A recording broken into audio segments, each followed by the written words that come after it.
On December 18th, 20 students from Theater 3, orchestra, and other performing arts classes, along with Jane Chambers, Lynn Metrick, Terry Ferguson, and I, boarded a bus that took us to St. Joseph Village Retirement Community in Coppell, where Sisters Catherine Chandler, Peggy Hill, and Virginia Marie Killam, as well as other Ursuline sisters from the Central Province, now called their home. We arrived under a light rain and made our way in, carrying music, instruments, and the all-important Santa hats. We were greeted by the welcoming arms of Sisters Catherine and Virginia Marie.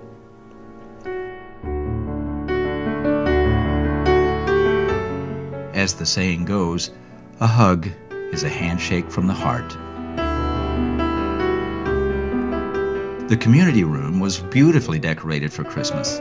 There were wreaths, garlands, poinsettias, a gorgeous tree, and a large nativity that decked the halls for our performance. And there was a cozy fireplace to bring the warmth and joy of the season to everyone there. And now it was time for the singing of Christmas carols.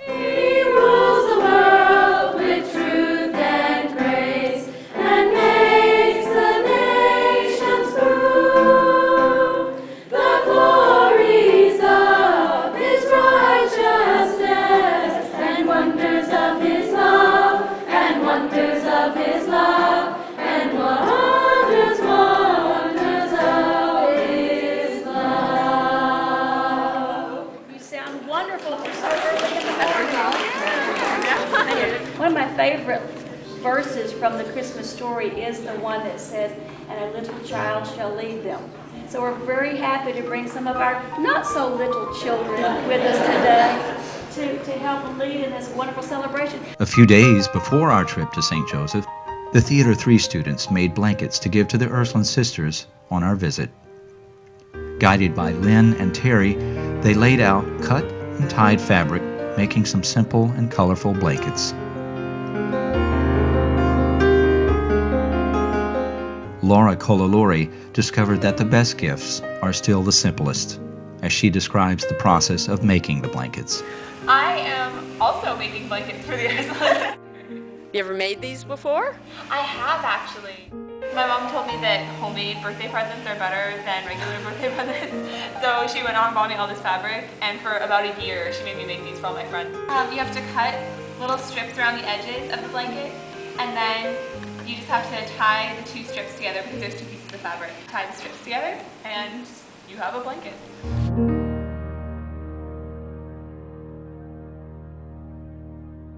Along with music that morning, there were readings of the Christmas story. Her firstborn son, and wrapped him in swaddling clothes, and laid him in a manger. Can we ever thank God enough for his infinite love for us? For coming down to us, do we realize fully that he is truly the love of God?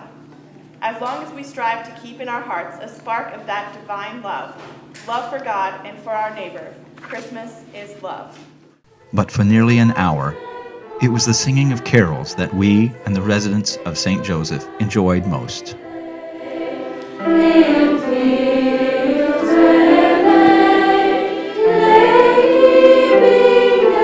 There were sacred carols,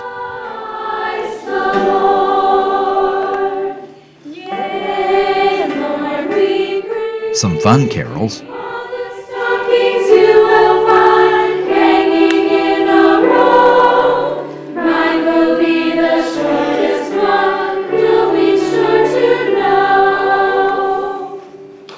there were carols for kids from 1 to 92. Foggy Christmas Eve, Santa came to say, ho, ho, ho, Rudolph, with your nose so bright, won't you guide my sleigh tonight?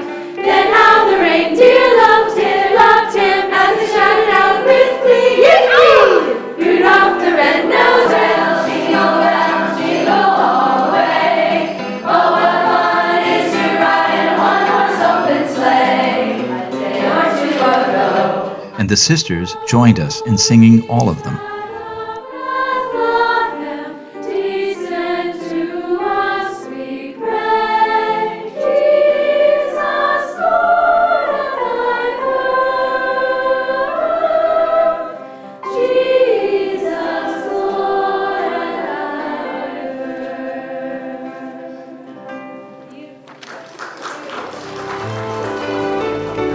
When we finished singing, the students stayed to visit with the sisters and the other residents,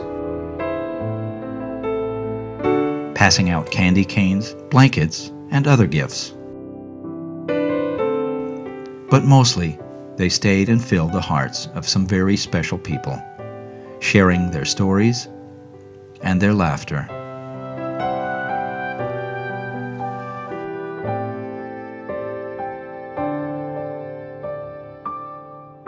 And then we bid them Merry Christmas and a Happy New Year, with a promise to return and sing again next year.